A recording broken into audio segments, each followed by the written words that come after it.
Welcome to Board Game Archaeologists, where we play time-worn games from the past. I'm Hunter, I'm Rob. and today we're looking at Old Maid. Old Maid, originally created in the 19th century. We had multiple dates to choose from.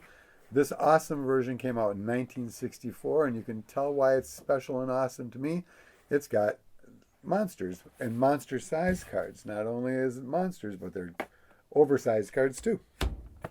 The whole setup of the game is that you take all of the cards, you divvy them up between all the players, and if you have any doubles, you set them down. From there, you offer up your hand to the person on the left, and they'll take a card, and if that creates any doubles, they can then set them down, and they allow the next person to take a card from them, and that goes on until someone runs out of cards, and the loser is the person who's stuck with the Old Maid. Right, and you can play this game with a normal deck of 52 cards.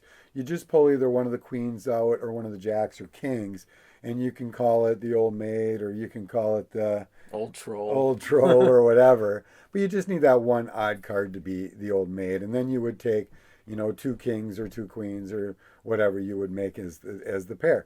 The monsters are the same way. They all come in twos. We have 18 different monsters, 19 including Dracula's daughter, which is not Dracula's daughter. It's the Bride of Dracula, and we'll talk about that in the cons version of our part of the game.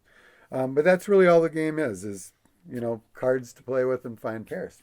And just to start off, my pros, obviously, it's a card game that you can play with a regular deck. What I love about this version is that it's got a lot of the universal monsters, and like you, I like the universal monsters, I but do you too. love them. Right, and it's also got hammer monsters on here too. Yeah. So it's kind of mixing up both of our universes of love.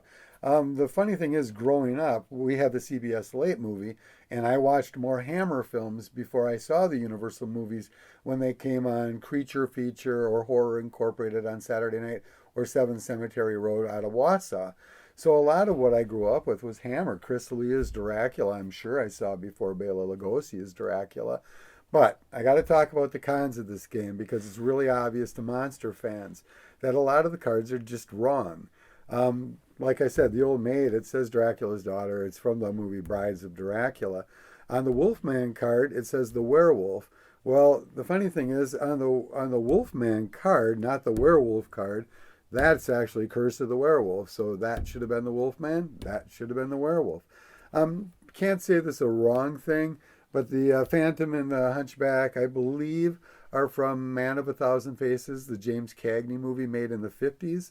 We have Glenn Strange as the Frankenstein monster, but we also have Henry Hull, who was not the teenage werewolf. We have two Henry Hulls as the Werewolf of London, which actually came out preceding the original Wolfman with Lon Chaney, but they call him the teenage werewolf when in fact it's not the teenage werewolf. That was Michael Landon, who played him and looked totally different than this character.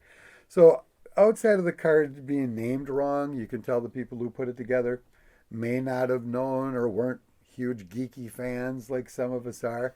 But of course us are going, oh no, that's not quite right, or that's James Cagney, that's not Lon Chaney Sr. as the Phantom or the Hunchback. That's my negative. Honestly, I love this deck of cards. I love this set. This is my favorite card game I think I own. I didn't have it when I was a kid. It came out in '64. I was only 2 when it came out. But I know I got it early on when we had the store, so it was in the very early 90s when I ran across one of these, and probably was given to me by a friend or somebody who knew me. But yeah, you just can't argue with the fact that they're monsters, Hammer, Universal, and they're awesome.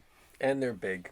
And they're monster sized. It'd be easy to get some, it's a good family game or a good game to play with kids. It really big, is. colorful cards. And you get to introduce all your grandkids and kids to the awesome monsters that started all of it, outside of the literature, of course. Well, thanks for watching. Yeah, and if you want to know more about us or monsters, you can check us out at toyarchaeology.com. You can also find us on Facebook, and don't forget to subscribe to us on our YouTube channel. And if you want to see more about monsters, I do a show called Monster Model Review, and I review monster models and artists and how-tos and have a lot of fun doing monsters with that too. We'll see you next time. Bye. Bye.